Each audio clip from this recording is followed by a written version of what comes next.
let's just kick off the show with Lane Hutson. I think this is one of the rising defensemen in the National Hockey League, and he has been tearing it up. So we got to go through the storyline. So I feel like we have to kind of, as it's April 1st yesterday, and again, April Fools, this was kind of crazy to me because this was actually, this graphic from the NHL came in, and I'm just like admiring it. And I'm like, man, this guy puts up these kind of numbers, makes these kind of statements, and then also keeps doing it. So, in my opinion, based on what we've seen from Lane Hutson, you see the next three guys on the list. Sure, they've been making some noise. And in terms of the rookie Calder race, in terms of winning the award, Dustin Wolf, goaltender of the Calgary Flames, is also in that conversation. But I think it's a pretty cool thing to see for the growth of American hockey. Lane Hutson and Dustin Wolf, the top two contenders for the Calder award. So when you win the Calder Trophy, you are awarded and recognized as the best rookie NHL player of that season. Lane Hutson has done anything and everything to deserve that award at this point, and I'm getting to the point where it's not a race anymore. I've been going back and forth, but again, I'm going to show some more graphics here and some more stuff on X. When you get to a certain point of consistency and get to a certain point of down the wire in the season, like if the Calgary Flames make the playoffs and Dustin Wolf's a massive reason for that, I think you could still make an argument for Dustin Wolf. He's probably the only other guy you could make an argument for next to Lane Hutson, but Lane Hutson's the guy. I mean, we're in April now. He's put up multiple multi-point games. He's put up multiple games where he's contributing primarily on the either tying goal, the winning goal. He's also not just among rookie defensemen, but all defensemen in the last month. He's up there for the most points, I believe, tied with Cale Makar. So we're going to go through that as well.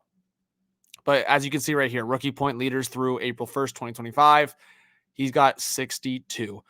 That also puts him up in the record books with some pretty prominent players. So talking about Lane Hutson and just how he's becoming a superstar before our eyes. And I will say this on so many levels. The fact that he's already this good. And again, we talk about the outlier young defenseman, but at the same time, so many teams should be just scratching their head, shaking their head. How did we let this guy get to later in the second round in the 2022 NHL entry draft? To me, it's an absolute joke that he got that far. In Montreal Canadiens organization, they are just licking their chops. They cannot believe they got this guy that late in the draft. So let's look at, just look at this one. So this one's kind of funny to look at here. Lane Hutson, 6 assists in the last 2 games, both games versus Florida. So you're talking about the Florida Panthers, defending Stanley Cup champions. Yeah, that Florida Panthers. Lane Hutson, 6 assists in the last 2 games. So he's been contributing big time. I have him on fantasy, and I've just been tracking it. It's just hilarious to watch. I was also watching the game, and again, he just makes those big plays. The game before that, he passes cross ice in the offensive zone for Nick Suzuki's one-timer. So he's finding guys all around the ice. His vision is ridiculous, but I think it's the vision combined with the skating that gives you kind of that easy comparison to Cale Makar. And again, there's differences. Lane Hutson's a left shot. Lane Hutson's also significantly younger. So it's kind of crazy to look at that as well. But let's also take a look at, again, this is coming from a Montreal Canadiens fan page, but Lane Hutson is the first rookie defenseman in NHL history with back-to-back 3-assist games. He's the first rookie blue liner with back-to-back 3-point games since 1985 history books. And then if you also look at from NHL PR, again, he's just putting crazy numbers in the books here. Lane Hutson of the Montreal Canadiens has been named the NHL's Rookie of the Month for March. He's the first defenseman to earn the honor multiple times in the same season since Nicholas Lidstrom in 1991, 1992. So as you can see there, through 14 games, 15 points. And again, this one's also kind of crazy. Let's pull up this one. So Lane Hutson, this was his numbers from last night as well. 3 assists, 3 shots, 2 takeaways, His numbers 5-on-5, just similar to how Quinn Hughes, not as good right now, but again, he's younger, kind of contributes to his team when he's on versus like when he's off.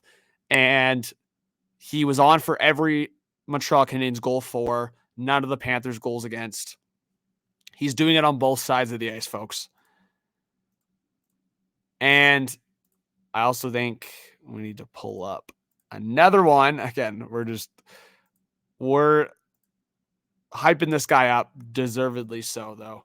Lane Hutson is the first rookie defenseman in NHL history with 60 points in a season since 91-92. That was also Nicholas Lidstrom. So he's in the conversation in the same sentence as Nicholas Lidstrom in a couple instances here. And again, so I'm just going all across the board with Lane Hutson here. I also just want to remind ourselves again on that draft and kind of remind ourselves what happened here with the Montreal Canadiens just stealing this guy from the NHL and other teams, essentially. And then you can also just look at, again, if you think I'm getting too ahead of myself here, take a look at the numbers in their first 76 career NHL games. You've seen Lane Hutson at 64 points, Cale Makar 63, Quinn Hughes 60. So as I said, Lane Hutson in his first year, keep in mind the age factor there, but Lane Hutson, it's not like he's much older. Like he just turned 21, right? So when you're talking about 19 versus 21, maybe there's a bit of a difference there. Maybe there's that conversation, but at the end of the day, you're talking about very close in age to like maybe how young another rookie defenseman can kind of enter into the league. But yeah, we knew Lane Hutson was going to be special, but it's just continued to progress. Like his first year at BU, Boston University, he had 48 points in 39 games. Then he follows that up by basically matching it again, 49 points in 38 games, so 15 goals in each season. And then last year, he just dips his toes towards the end of the year with a couple of games, 2 assists in 2 games. So it already looks great. And this year, 62 points in 74 games so far, 5 goals to show for. He is a -6, but again, Montreal has been a minus team for most of the season and also 21 years old. And he's 5'9". Like, again, that conversation of like undersized defensemen in a physical league, in a league that has seen them pass on smaller guys so many times. I think that's the frustrating point, even for myself in what Montreal's done here. A lot of other teams just haven't learned. And it's weird because the same reason why Cole Caulfield fell to them at 15, the same reason Lane Hutson now fell to 62 overall in the 2022 NHL entry draft. Like those factors, I mean, it really shouldn't be happening, but you still have, whether it's that old boys club or whatever it is, like you still have that mentality of younger, undersized players not working out. And that's kind of what happened there with Lane Hutson. So let's kind of take a look again at that draft and what happened there. And ironically, Montreal had the first overall pick, and it was Juraj Slafkovsky. So you see here, Slafkovsky,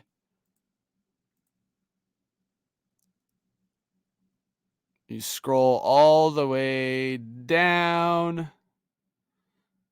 and you see Lane Hutson down there. So pretty crazy. Again, I think when you look at a lot of those players, there's still going to be a lot of NHLers in there for sure. But it's definitely interesting to talk about. So here we go. That's better framed. So Juraj Slafkovsky at number 1. So a lot of again, probably a redraft at some point. I think it's a little too early to do an official redraft, but there's like a lot of guys that have good NHL experience here. Like if you go by games, Lane Hutson's right up there, right? And I think when you're talking about top 10 most games in this draft class so far, you look at points. He's the 3rd most points in that draft right now, behind Slafkovsky and Cooley, both forwards. When you look at assists, he ranks 2nd in assists, just behind his teammate Slafkovsky. So when you look at it, I mean, Montreal, there's a good chance that Montreal is going to come up with two of the better players in that draft regardless. And then you kind of scroll down here. They also got Owen Beck in that draft. So I think that's going to be a guy to keep an eye on. And yeah, we'll see. I do think that there's other defensemen that, in terms of like comparing to Lane Hutson, again, it's going to be tough to compare to Lane Hutson coming out of this draft, but I think Seamus Casey's going to be good for New Jersey. I think Matejchuk for Columbus, Juracek, who's now been traded to Minnesota, I think he's going to be good. Korchinski, I think, is still going to be a stud for Chicago. Simone Nemec, we'll see if he sticks around in New Jersey, but again, I think he's going to be good. So again, it's very early. We're talking about the 2022 NHL entry draft. No players have played 200 games yet, but Slafkovsky, of course, is close to that mark. But again, Lane Hutson is right there. And when you compare, and again, I'm not trying to compare prematurely here, but Lane Hutson versus Simone Nemec, similar games played. Nemec has actually played more NHL games. And again, keep an eye on ice time as well. Lane Hutson's obviously been jumping up, and that is, I would say, based on performance, big time. But Nemec has kind of been buried on that third pair a lot, and obviously the frustrations off the ice. And then similar to Korchinski, who's played bigger minutes when he's there. And then Pavel Mintyukov is the other one I didn't mention. He's obviously been a huge part of Anaheim so far in his young career. He's put up 46 points in 125 games. That's pretty respectable. So I think he's going to keep developing. But again, when you go back to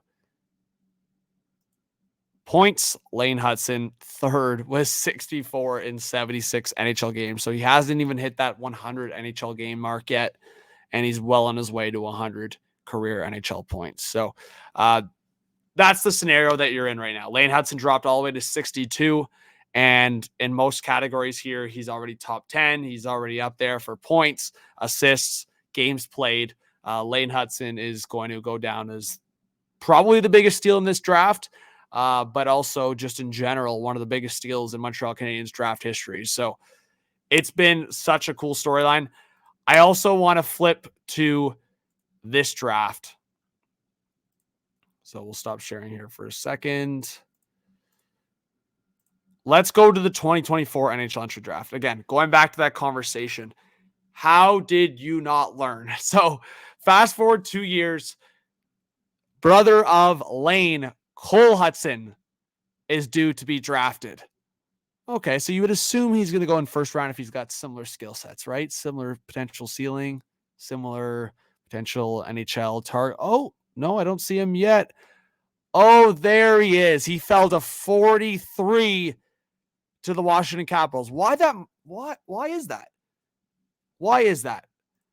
Oh, because he's 5'10". Lane Hutson's 5'9". Cole's 5'10". And a lot of the same concerns once again. Okay.